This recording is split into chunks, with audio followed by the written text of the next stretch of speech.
I wish to thank you for joining us for this panel discussion on innovations from around the world. Over the next 40 to 45 minutes, we're going to talk about how communities in other countries are building relationships, incorporating the research on adolescent development and behavior into their strategic plans, and interrupting the cycle of violence. Violence knows no boundaries. While economic, social, and cultural details may vary from one country to another and from one community to another, the negative impact of violence is universal. And the impact of violence and trauma can have on children's healthy development is common among all peoples. If we've learned anything over the past 6 years of our violence prevention work, it is the importance of working with your neighbors toward a common goal. We are thankful for our representatives from Jamaica and Colombia who are participating in this summit. From those representatives, would you please acknowledge yourself? Stand up so we can see you.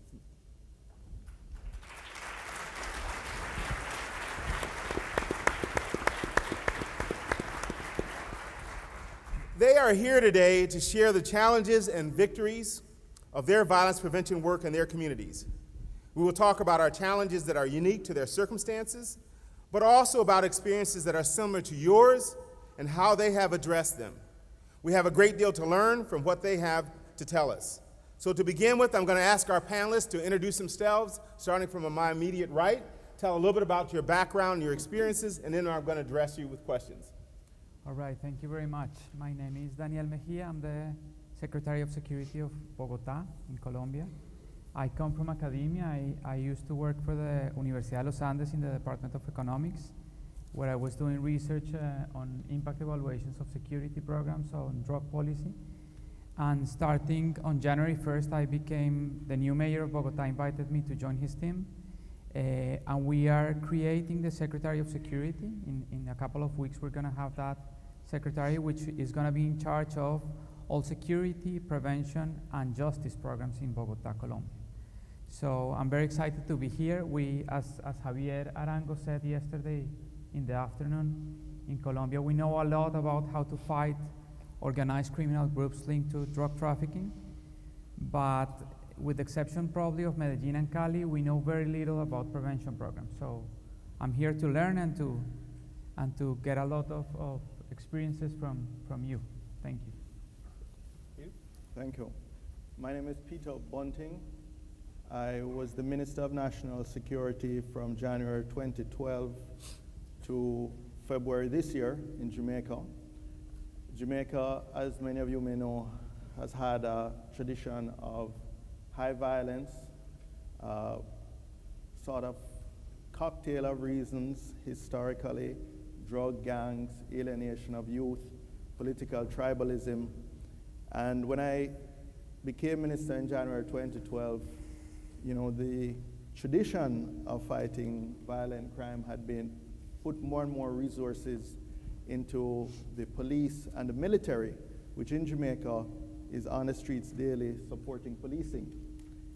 In 2013, I believe it was, Joan brought me to this forum, and Joan Hoffman and the World Bank, and it really provided for me a paradigm shift in how I looked at the whole area of combating violence. And it caused me to shift a lot of emphasis from crime control to crime prevention. And I think we've had some significant successes over that time, and I look forward to sharing that with you this morning. Good morning, everyone. Maciel. It is truly a pleasure and a humble experience to be here with you all. I represent the city of San Jose, California, a beautiful city of 1 million people, extremely diverse. We've been doing the work for 25 years, but there's still so much to learn. We come to these forums with the desire to share and showcase not only our successes, but many of our failures so that you don't repeat them. It's been an honor to work with USAID and World Bank with Joan and have the opportunity to share some of our experiences with El Salvador, with Guatemala, and soon to go to Honduras. I think there's a moral imperative that a country so rich in resources like the United States, that to some extent has also exported these issues back to Central America and Latin America, that we step up and do all we can to address this issue. So I am humbly here with you, Director Listenbee. Thank you. Thank you. And my name is Joan Serra Hoffman. I currently work. Oh, sorry. I don't know that I have put my mic on. Oh dear. Sorry, Joan. Oh no, I have it on. I just have a soft voice. Anyway, my name is Joan Serra Hoffman. Can you hear me now? No. Okay, sorry. Can you hear me now? Lovely. Sorry. My name is Joan Serra Hoffman, and I currently work with the World Bank. We are fiercely advocating a much more robust and comprehensive approach to addressing the problem of youth violence in cities and countries at the national, provincial, and local level. We really bring to the focus a social development lens and recognize that part of our efforts moving forward is, as the Secretary of Labor so eloquently stated, creating environments of social inclusion and opportunity for many of the young people in cities. For me, this is a homecoming. I began my work in the Boston Violence Prevention Program, so it was lovely to see that video up there, and had the privilege of working through the Boston Miracle. So I do know that it can be achieved, and for us, it's just, we're extremely grateful to be able to partner with like-minded colleagues from the Caribbean and Latin America that are working to try and find solutions. Thank you very much to the panelists. I'd like to start with Danielle. If you could describe for us your city and your country's approach to youth violence prevention. So we'll start with you. Thank you. Okay, thank you. As you all know, Colombia was about 20 years ago, was one of the most violent countries in the world, with a homicide rate which peaked at 72 homicides per 100,000 individuals in 1993, at the peak of the fight against the Medellin cartel. Now Colombia has a homicide rate which is around 27, and Bogota, which is one of the safer cities, big cities in Colombia, has a homicide rate of 17. Medellin, at its worst, had a homicide rate of 420 homicides per 100 individuals in 1993. So the approach to violence prevention in Colombia differs across cities. Medellin has a lot more to learn from. Bogota, unfortunately, the city where I come from and where I'm working now, comes from a series of governments, of local governments who did not pay attention to violence prevention or to fighting crime. So we are reconstructing security policies in Bogota. We are working now with IPA and JPAL to set up violence prevention programs in school neighborhoods. We're gonna focus on 30 schools which have the most chronic part of juvenile violence in Bogota. So we're gonna work on prevention policies inside schools and on control policies outside of schools, because drug gangs are using kids to deal with drugs because we have a criminal justice system, and basically they cannot be penalized for doing this. So we are working on prevention inside schools and on control policies outside of schools to fight juvenile crime. Thank you very much, Danielle. Peter, I'm going to come to you next, if you will. What have been some of your greatest successes and challenges? Well, I think one of the biggest challenges we had was the approach to policing by our security forces. It had typically been one of suppression of crime, and it was fighting fire with fire. In fact, we had one of the highest rates, I believe, in the world of police fatal shootings. And the success or the counter to that for me was, particularly since getting a deeper understanding of the multiple causes of violence and understanding that the style of policing was one of the contributors to that, we set about trying to transform the nature of the relationship between the security forces and the citizenry. One of the first things we did was to take them out of the paramilitary style of uniform, the body armor and the assault rifles, as much as possible, and downplay that and let the police officers look like civilians. We removed a lot of the sources of friction between the police and the communities. We, for example, decriminalized the possession of small quantities of marijuana. That reduced our arrests and convictions of young people by 14,000 every year. So 14,000 fewer young people were getting criminal records and coming into friction with law enforcement. We eliminated the use of curfews. Curfews are really where you put a community on a lockdown from 6 p.m. to 6 a.m. We use thousands of those every year as a routine part of policing. We have virtually eliminated that. As a result, we changed the way of planning our police operations. Better community relationships led to better planned police operations. And we've reduced our police-involved fatal shootings by about 70%. In fact, Did you say 70%? 70.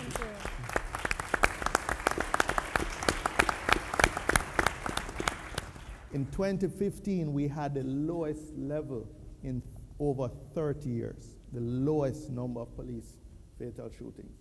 So I think we've made good progress. We have a significant way to go, but perhaps later on I'll speak to one of the initiatives that we use to create a broad-based partnership in the society to move this effort forward. Before we go to our next questioner, Peter, just a question here. You say you learned some of that new approach from right here at the forum? Absolutely. I was minister for about 18 months before I came to this forum, and I had recognized that we were getting diminishing returns from putting more and more police resources. You know, when you listen to the Commissioner of Police or the Chief of Defense Staff, the answer is more equipment, more boots on the ground, more oppressive legislation, that curtails human rights and freedoms. And after 18 months, I said, hold on, this isn't working. And when I came here and I was exposed to the public health approach to violence prevention, treating violence as an epidemic, it was, as I said, really paradigm shifting for me. And it caused me to reorient the whole policy emphasis of the ministry in terms of combating violence. Okay, thank you very much. Mario, let's go to you. Can you tell us a little bit about how you engage communities and young people in your collaborative efforts to address gang violence? You know, within the approach to San Jose, we obviously use the comprehensive approach, but I think the earlier we get at these young youth, Director Listenbee, the better. I mean, this isn't rocket science. Much of this is learned behavior. So again, if we can instill those values in our youth early on, of having compassion, empathy, even tolerance, and educating each other of the richness of each other's culture. We are a melting pot in San Jose.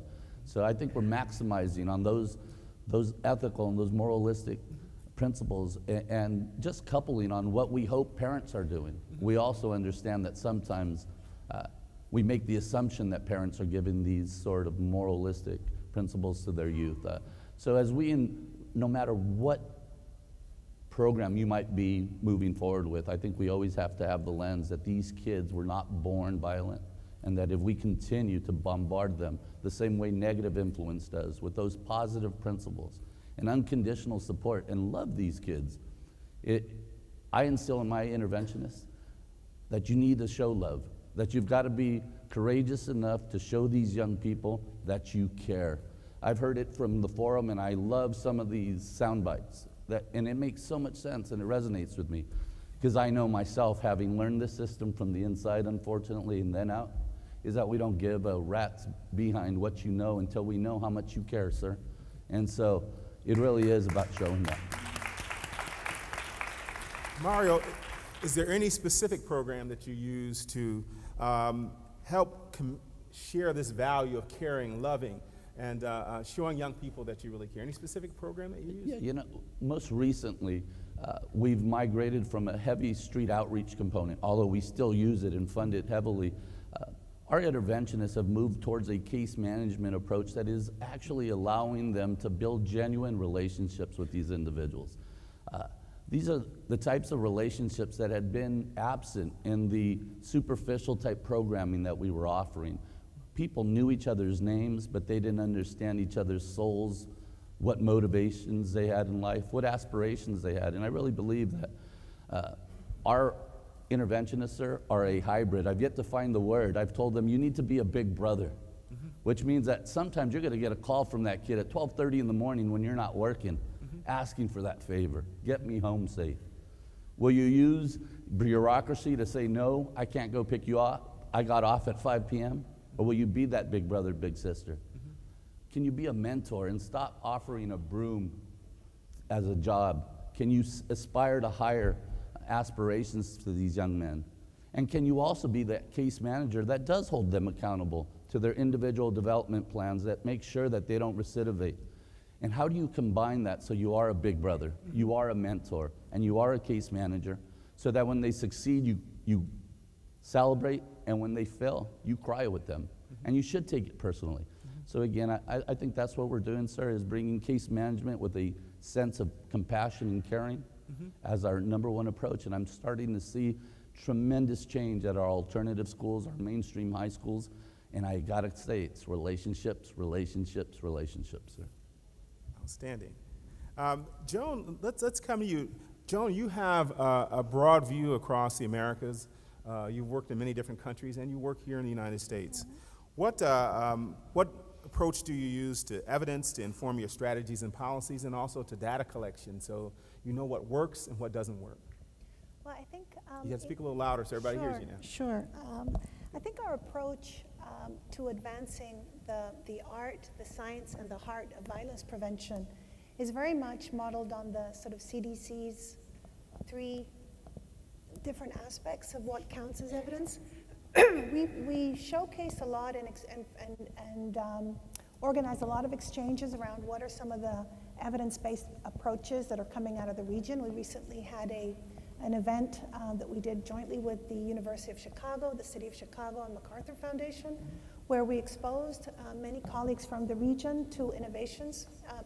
Out of the BAM program was one, but also had opportunities to share some of the great interventions that have been done in the Americas that have had great success, that could offer opportunities for learning. So one is looking at, what has worked, what has been quantified as working. We see the example of Daniel here, who is a researcher coming to work as the articulator of the Citizen Security Program and initiatives of the city. So that's one. The other is recognizing that there's a lot of experiential evidence and experiential history in skills of community members, young people, workers that are working at the grassroots, faith-based leaders, educators, paraprofessionals, that all of these people have much to contribute. They understand the worlds and the trajectories that young people and their families and communities have to navigate. And the third is also recognizing, and this perhaps is the trickiest, the contextual aspects. So that what might work in a particular city may have some elements that are portable. Let's say, what might work in San Jose may have some elements that may be useful to some of the programming in some of the Mexican cities. We have 6 Mexican mayors with us. Could you repeat that again, please, so everybody hears? We have 6 colleagues from, and 1 alcaldesa, so maybe they can stand up. Los de México, por favor, súbanse. Good.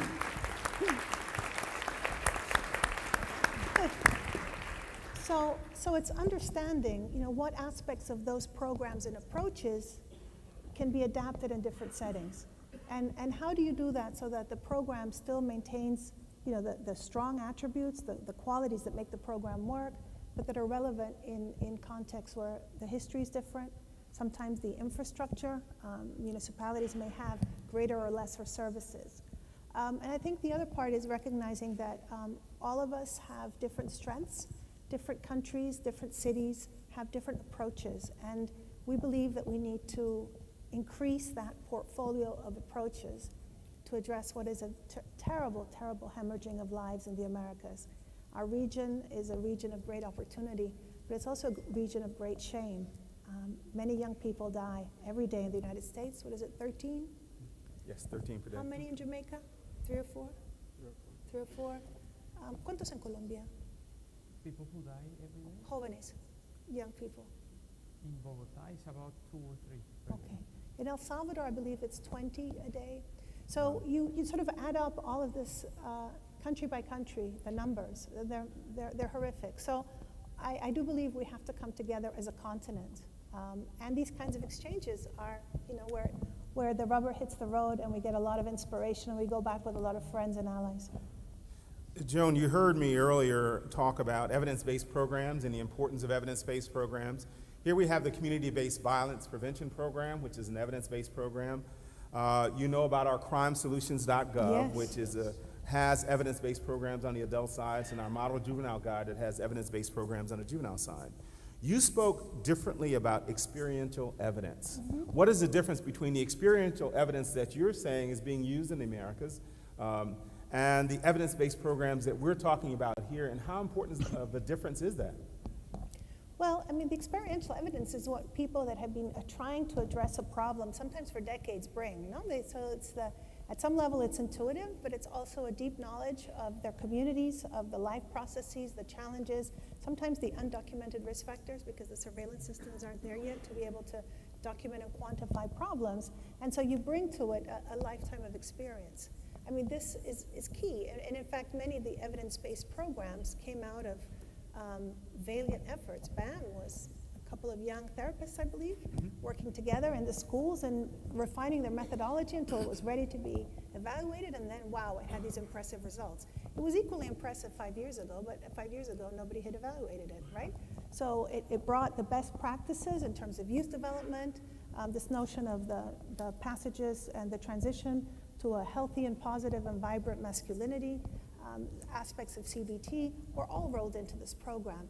So for us is how do we move evidence-based programming that make it to the Crime Solutions website, but also how do we encourage initiatives that the city of Bogata is full of them, so is Jamaica, and cities like Medellin, communities in Mexico that are doing great work. How do we fortify those initiatives? How do we provide the resources so that they can then evaluate and help us increase the toolbox, both by eliminating things that don't work or don't work as well, or work under very specific circumstances only for certain populations, and then bringing together greater offerings to what a city planner, what an education person, what a community activist, what a young leader should be involved in. So I don't know if I answered your question, but I did my best. I think you did. Thank you very much. Daniel, I'm coming to you next, and Peter, I'm coming to you as soon as I finish with the question with Daniel. Daniel, how do you engage, what have you learned from efforts of other cities and countries in the Americas and beyond that you've applied in Bogata and also in Colombia? Well, this is a new government in Bogota, so we are trying to set up a system where we approach juvenile crime with the best practices. As I said, Bogota, differently from Medellin and Cali, has no experience on violence prevention. The past governments in Bogota have applied a lot of cheap talk to violence prevention programs. So we are trying to set up, I was talking yesterday, we have a range of experiences from the US, from other cities in Latin America, and we need to choose one and apply it. And we're gonna do a rigorous impact evaluation of these policies. Most probably it's gonna be the Chicago experience, that the experience that we're gonna be applying.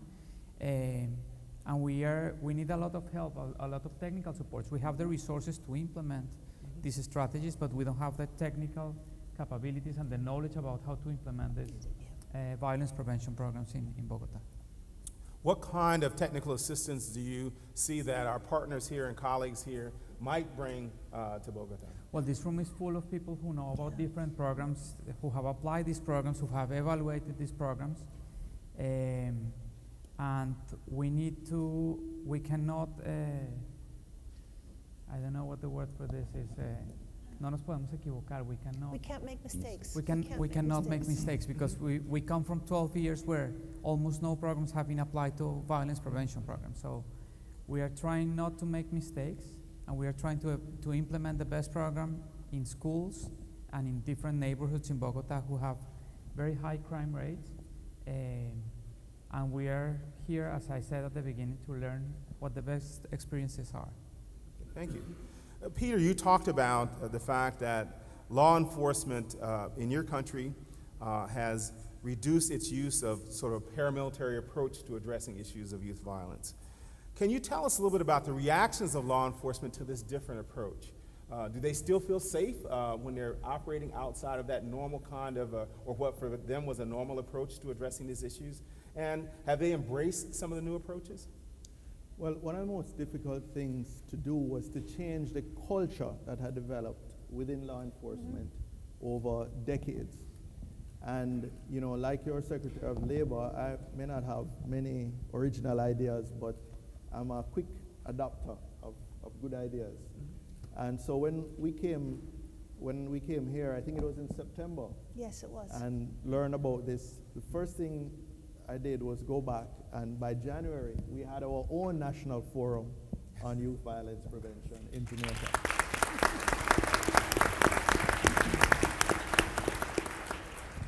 And we launched then a longer-term initiative called Unite for Change.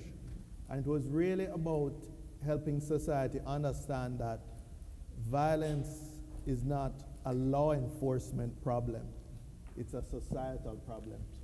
And we worked to get, first to educate the public to understand, and then to create a broad-based partnership with, first of all, other ministries of government, in particular health, education, youth, and justice. And secondly, with our private sector and NGO community, you know, we got particularly the faith-based community. We spent a lot of time engaging them to get a street pastors program going in Jamaica, which is a British program, but we started, it was started by a Jamaican in the diaspora in Britain. And we got him to come back, a Caribbean rather. We got him to come back to Jamaica and start work there. We got our community-based policing unit to really expand that outside of a particular unit and try and mainstream that as the style of policing, as the main operational. You know, we tended to have, you know, these guys were off in a corner somewhere, and we call them in, you know, to set up youth clubs and that sort of thing. And we tried to get that culture change going to say, look, this is what the average person must be doing. The SWAT team guy must be the guy who is off in the corner. And yes, you may need him, but you only call him out when you need that tiered response capability and mainstream community policing. So it was both, in a sense, a challenge to change that culture, and it's only beginning to change, because I think we, you know, obviously culture, you know, as they say, culture eats strategy for breakfast all the time. So you have to work on the culture, but I think we're beginning to see that culture change take place, importantly in the security forces first, and in the broader society. Thank you very much. Joan, would you summarize for us some of the major points that we've had here that we've talked about? Oh my goodness. Well, I think one is that violence is a hemispheric challenge that we see in all cities, in the Caribbean, in Colombia, Latin America, and in many cities in the United States, represented here by San Jose. Second, that we all share the belief that it's preventable, even if perhaps our efforts at first have shortchanged prevention at the cost of specific, more narrow interventions. I think there's a recognition as well that we need to involve a broad sector of society, a multitude of sectors moving forward, but moving forward in a way that's also very targeted. Daniel talked about some specific interventions that he's going to be developing in high-risk communities with specific school populations. Minister Bunting talked about the need to transform the cultures of law enforcement and also mobilize broad sectors of society. And that's been the business of how San Jose has carried out its business from the start, sort of mobilizing broad sectors. So I think that's another. The third thing is that we do have lessons that we can share and we can offer so that we don't have to labor alone, that there are initiatives in these cities that may be quite relevant to some of our work in the Americas and vice versa. As you will hopefully come to our panel in the afternoon, well, you will hear about some of the great innovations from Argentina, Brazil, and Colombia, because of our colleagues from those countries as well. I think the other is that leadership matters, And a venue like the U.S. Forum that walks the talk, gets the 7 federal agencies working together to better serve cities is very important. And that was something that resonated in Jamaica under the leadership of Minister Bunting. I can go on and on, so maybe you want to stop me. We have about 1 minute left. No, there's one more thing. And I think, no, this is very important, that we have a lot of cumulative expertise in this room. And the importance that this not be a one-off. I know the forum is perhaps phasing out in this iteration, but hopefully it will rise, like a phoenix in another. But certainly in the Americas, we need something like this, because we need to have these kinds of conversations. And you've allowed us to come at the table, so thank you very much. No, thank you very much.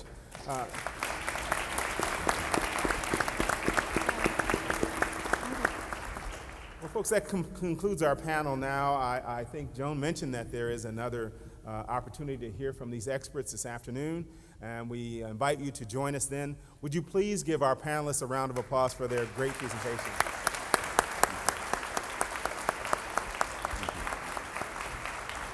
Thank you very much.